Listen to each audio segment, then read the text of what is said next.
news in our health sector is that all the nursing schools, in state, have got full accreditation. We want to look at the implication of this. The state of nursing education in Ogun State. She's here with us this morning. Good morning, Commissioner. Good morning. Thank you for having me. Thank you so much for joining us. Now,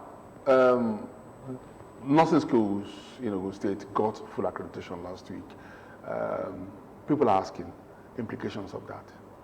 Actually, we got the full accreditation in September, but we released the news last week. Okay. The implication is our nurses and midwife, who prior to now would get a registered nurse or registered midwife, which is RN or RM, would be able to get OND or HND, which then means that if they do choose to go on to have a degree in nursing, they only have to spend 1 year conversion to become a degree holder. Okay. Whereas prior to this, they would, with the RN, they'll get in, if they want to convert to a degree, they'll have to go in at 200 level and then do another 4 years training, which then means there's about 7 years. With this, it's a 6-year training. The degree in the university is a 5-year course. A nursing degree is a 5-year course. So what we're doing is actually shortening the time they need to do their further education. So what actually got us to that level? What got us to the level at which we were now we were certified for full accreditation? The first thing is the federal government, the Nursing and Midwifery Council of Nigeria, actually gave the directive to all nursing schools that by 2023 they all have to become collegiate or merge with a university. So that directive was given probably about 5 years ago, and the state was able to convert their edit to a law in 2017, but we didn't have the things in place to ensure that we are fully accredited, because you cannot become a collegiate if you're not fully accredited. So His Excellency invested in some renovation, and also we got computers, modernized the libraries with books, and also we've invested in teachers. As you know, in every profession there's a shortage of those. So we've got the money, and we're going to recruit teachers that would be able to teach this student, because you have a 40% increase in intake, and there has to be enough tutors, nursing tutors, qualified nursing tutors to teach them. Otherwise, it's we've lost the plot. If you have too many students and no tutors, so we are recruiting, and I expect that the public should look out. People who have done nursing before. And we can even use retired nurses as part-time tutors, because as you know, not many tutors are out there, particularly in the state. So with this development, we expect that more students would come in to also key into this. Is that one of the things that we're looking at? Yes, the current intake is actually gone up from 220 to 350. So we've actually admitted, as of this month, October, when they started a couple of weeks ago, we have 350 intakes in the 5 nursing and midwifery schools. So where are they located in the state? We have Idiaba, Abeokuta, we have Ijebu-Ode. So in Abeokuta, Idiaba, we have a nursing and midwifery school. In Ijebu-Ode, we have a nursing and midwifery school, and in Laro, we have a nursing school. And we've increased their accommodation. We renovated a brand new hostel also, and we're expanding the accommodation for them, even having to rent apartments for them if need be, to ensure that we have enough. Where does this place Ogun State among other states in the Federation? Well, as far as I know, only 2 other schools, LALE, is collegiate, fully collegiate, because you still need the National Technical Education Board to declare us as a college. We've changed our name to Ogun State, Nursing and Midwifery College, Nursing Sciences College, that's what we call this. But to be able to award the HND and OND, the NTEB needs to accredit us and declare us as a college that can do that. Okay. Yeah, because why I asked this is, because of the nature of Ogun State. Over the years, Ogun State has been one state that has always been seen as scoring first in almost every human endeavor. Now, in this direction too, I know that we've done a lot in the area of health, but then with the news of last week, a lot of expectations on the state, and we can't afford to slow down. You're right about that. That's the point I'm making. You're right about that, but unfortunately, we're not the first to achieve this in Nigeria. We're not but we are, I would say we are at par with other states, or maybe leading as well. By 2023, Nigeria expects to have all its nursing school converted to a college, so to go collegiate. So we hope that very soon that the NTEB, that is the crunch, them accrediting us and saying you can start issuing the certificates OND and HND. That would be the best position we can find ourselves. The education that nurses in training and nurses that are actually working in Ogun State are getting, now how is that impacting on the state health sector? So as you know, we turn out, I would say, I'm trying to calculate off health ed, we turn out about 150 students, and nurses and midwives a year. And what we're hoping is that out of that crop, we'll be able to recruit nurses that will stay within the system and staff our health facilities. We also are designing what you call community midwifery and community nursing, where from each local government we'll have about 5 nominees from the traditional rulers, the local government chairman, that would also sponsor these individuals, so we can rapidly expand our healthcare worker capacity, because we have an extreme shortage, as you can tell. A lot of our primary health centers are manned by community health extended workers, CHOOS, but we would prefer to have nurses in every single primary healthcare centers, and we've got 521. So we've still got a long way to go, but we are working on it. Yeah, I like the fact that you said, you actually mentioned the fact that you're also looking at how you can retain some of them, because there is this flight too. As you are training them, they are leaving, almost in every industry. OGTV too has trained some people that have left. So if we are training them and they are leaving, how does that make you? Are there deliberate plans to? You can't stop people from leaving. Definitely not. But are there steps, proactively to make our nurses stay back? So it's a multifaceted approach. The remuneration, also creating a conducive environment, and the equipment in which they work with. You need to give them the equipment so they feel what I call joy at work. And also we have to increase the number we are training, so that if we have some leaving, we still have enough to serve our health facilities. So 350 is probably not enough. That's the entire school. So we should be churning out a lot more nurses. But that's a long-term plan. And as you know, His Excellency President Muhammadu Buhari has set up a health reform committee chaired by the Vice President, Professor Yemi Osinbajo. And they are going to look at the entire health sector, particularly human resource for health, to ensure that we can hold back our people. You can't force people to stay. It's their human right to move if they want to. But if we make the salaries better, the working conditions better, then maybe some of our citizens will find it, that they can stay back and fulfill their professional dreams right here in Nigeria.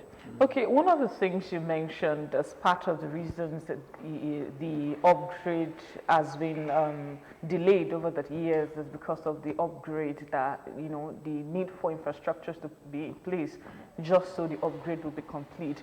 And I just want to ask if you have a long-term planning, if another government comes to power, if that will not change that plan. Well, I think what has been laid down, we have solid structures that were existing, they just needed renovating. Then we have some nursing hostel buildings that are yet to be completed. Our hope is in this new budget year, 2022, to actually try and complete that so they become permanent structures. What might change is the staffing level if another government comes in. But as long as we can recruit enough and they maintain that, I think we will be in a good stead to continue the high quality nursing education that we have in Ogun State. I'm sure you don't want another government to come in 2023. This government will want to be in place. Oh, no, definitely. We expect to be here another 4 years, 6 years from now. Talking politics now. Yeah, I'm not a politician like that. I'm a polytech, as I say. Senior Adakidi said next government, really. But again, that's the hope that this government will be in place. At the end of our to tenure, consolidate on the achievement of the last. She talked about a whole lot of I understand. From the federal level and the state level, and of course we talk about political will to do most of this. That's exactly why. What she's talking about is sustainability. Yes, sustainability. What I call sustainability. Exactly. And as the saying goes, government is continuous. Yeah. There are certain aspects of our lives that should not be dependent on who is there. Yeah. Education and health is one of those that should continue regardless. They have to be anchored on structure. Yeah. On structure. Now, tell us if you have an idea of the investment of the state government in this area, because all people care about is, oh, I'm going to Ijayi, I have to go to hospital and, Olikore Ransom Kuti Hospital, very close to Ashiru, and all they think about is, oh, I just want to get health care and all of that. They are not looking at health education and stuff like that. It's just coming back to our consciousness that nursing education too is quite fundamental. Describe the investment of the state government in this area in the last 2-3 years. Okay, you've made a pertinent point because prevention is better than cure. And what you're talking about is health education. The state actually has in every local government health educators that try and educate us on basic public health issues. We need to do a lot more media drive to encourage our people. But more importantly, what we have in the pipeline is the health insurance scheme, which all of us, I would encourage us to sign on, because what that does is for 1,000 naira a month, you can get your health screen on a yearly basis. So for men, they can screen for prostate cancer. For women, they can have cervical and breast cancer screening. For our children, they get screened for common diseases, even malaria when they visit, HIV, hepatitis, on this 1,000 a month. So that reduces the spending out of pocket. If we have that health insurance, then you don't have to wait till you're sick to know your state of health. What we have embedded, part of the package, is that you have a yearly health screen for hypertension, diabetes, HIV, and hepatitis, all these things that I've listed. So before it becomes complicated, we can then intercept early treatment and prevention are the best and cheapest form of healthcare. So we're working on that and we're promoting that, particularly in the informal sector. We've started engaging groups so that we'll probably soon come to OGTV. So we can sign you on, and His Excellency will be launching that hopefully before the end of the year. And people will start benefiting. Some people actually would start benefiting from the health insurance, what we call basic healthcare provision, the indigent and the the vulnerables that can't afford it that we've registered. We've registered over about 20,000 of them now. They start benefiting from this month. Across the local government. Yes, 20 local governments. Yeah, because my worry about health insurance schemes, over the years, is that they've always been meeting brick walls. The immediate past government in Ogun State also tried something like that, but it didn't actually, achieve desired goals and all of that. I mean, but you have given assurances that this one will work. Actually, the past government actually got accolades for what they did then. It also encouraged the federal government to devolve health insurance to states. Okay. Before it was NHIS, it was centrally managed. Now we have a state, every state has a state insurance scheme. We've been encouraged to do that. And the funding is a bucket of money from the federal government, which is 1% of the consolidated revenue of the nation, which is divided amongst the 36 plus 1. And then our government, the state government, will contribute a little. Also, individuals will contribute a little, putting all three together, and maybe some philanthropists, some people will want to sponsor. So we put it all in a basket to help us deliver this quality healthcare. So how much collaboration are you getting from the private sector? The private sector, we've benefited a lot during the COVID. For instance, where His Excellency is about to launch a 80-bed facility in Ota State Hospital, which was funded by Lafarge and Unilever. It was built by Lafarge and Unilever equipped it. So those are the collaborations we're getting. Also the Czech Republic, they also donated 194 million worth of equipment to Ijebu-Ife General Hospital, which is an ICU. So we are getting BOA, the company BOA, they've actually promised us and they're about to give us the donation of 2.5 billion to build health facilities in the state. So we've been really, really supported by the private sector. Well, I think the time has come that individuals as well take the responsibility, step up to the plate, pay your 1,000 naira so that we can put the money together and we can start, running an effective health insurance scheme in Ogun State. And we don't know, maybe in a short time, we might be the example for the rest of the nation on how to run. Okay, before we move to other, I think we would like to also talk about COVID, how far we've gone, if the vaccines are still available for people to get their own jabs at this moment. So far, we've actually vaccinated 138,000 Ogun State citizens, which would be roughly 2% of the population.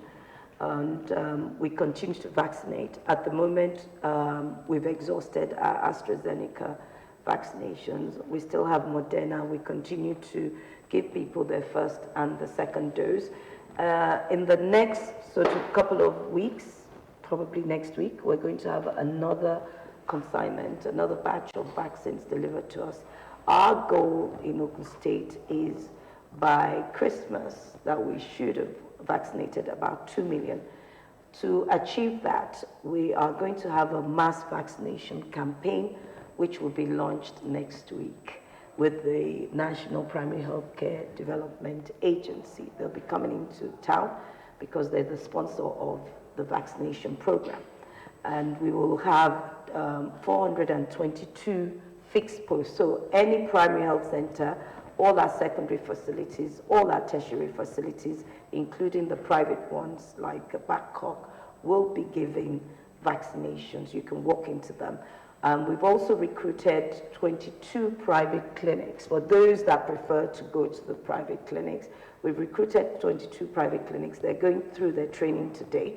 So by next week, those private clinics will be accessible. We've done it one per LGA, but for the larger LGA, which is Ifo and Abeokuta, we've made it 2 private hospitals. You'll be able to get vaccination there.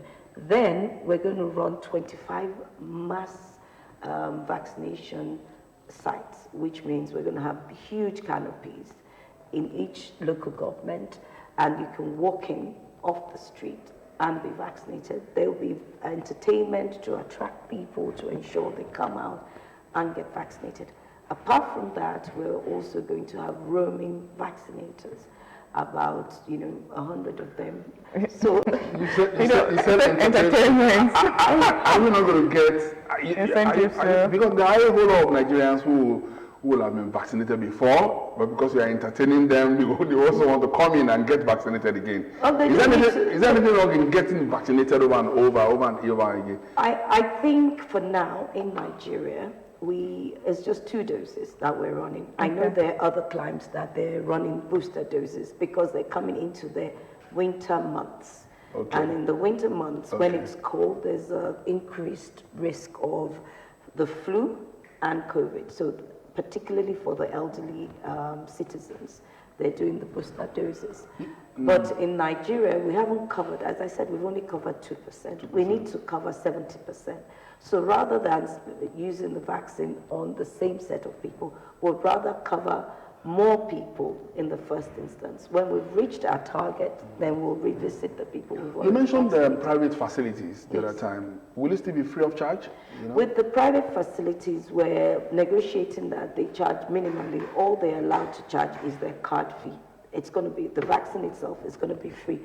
And even the card fee, we're going to cap it to make sure that you're not charged too much, because obviously the private facilities have to make their money. They're using consumables. We're not providing them with consumables. So the card fee is all they're allowed to charge. And we still have 422 government facilities that are giving free vaccines. So you don't have to go to the private sector if you don't want. Before we wrap up, I really want to go back to the School of Nursing stuff. There are a lot of parents that are watching us right now. They want to know the procedure to getting their student or their children into the school. So what do they need to do that? Yearly, we put out our forms. We advertise, and the forms are out. And all they have to do is apply, go online and apply. It is by merit and merit alone. After the application is closed, we don't allow people to register. Usually we have about 1,900, 1,800 applicants. Then we run a CBT-based exams. The pass mark is determined prior to the exam, so that we don't move the goalpost to accommodate people. And last year we set it at 50%. But unfortunately, this year, the pass mark was dropped to 40 because the performance was very poor. But we refused to drop it below 40. So even if we have less than the 350 that one, let's say 100 people passed, we'll only take 100 people. We won't drop it below 40 because you're talking about people's lives. Exactly. And you can't, people who haven't got the intellectual capacity to pass the CBT, which is a standard exam, for their level, then I don't think they should be in the nursing profession. All right, that's great. We'll be having in the studio Dr. Tomi Koka, Commissioner for Health in Ogun State. I don't know, 2 million, you said you want to vaccinate 2 million between now and December. This is October 25 today. We distributed 3.7 million nets in 5 days in this Ogun State. So if you're determined, nothing is impossible. Okay. So I'm going to be coming to you to help support us with media, to let people know where to go. I think one aspect again is the attitude of the people that tend to, people want to get vaccinated. Exactly. I don't know if you still do a lot of retraining of most of us. We're doing a training today, and we're going to retrain them during this week. To just make sure, I'm glad that you mentioned that. Customer service. I see every patient, every individual as a customer. So you have to treat them right. There is this accusation too that they don't treat people on first come, first serve basis. We monitor. Even when I was on vacation, I was making calls to some facilities. And I sent my ES as a mystery shopper. And we actually stopped the people that were charging people or telling people to come back after how many days to come and to be vaccinated, we actually stopped and put another team there. So we're closely monitoring them, and this will be monitored by me and the rest of the team at the state level closely, because as Nigerians, we cannot move into normal lives until a significant amount of us get vaccinated. That 2 million is only about 20-30% of Ogun State. We've still got 70, where our goal is to get to 70% of us being vaccinated. Wish you the best of luck. Thank you very much. Thank you so much. Dr. Tomi Koka, Commissioner for Health in Ogun State, has been our guest in the last 30 minutes. We're looking at the issue of nursing education in Ogun State, and we also looked at COVID-19. Big plans are ahead between now and December, and we hope you key. Thank you so much once more. Thank you for inviting me. That's the program this morning. New Dawn on the People's Telly, OGTV, 25HF will come your way again next Monday. The same thing, see me as Abaru and Abeokuta. But tomorrow, our colleagues will be running the Yoruba version of this program, or Tuonjo. We'll see you there.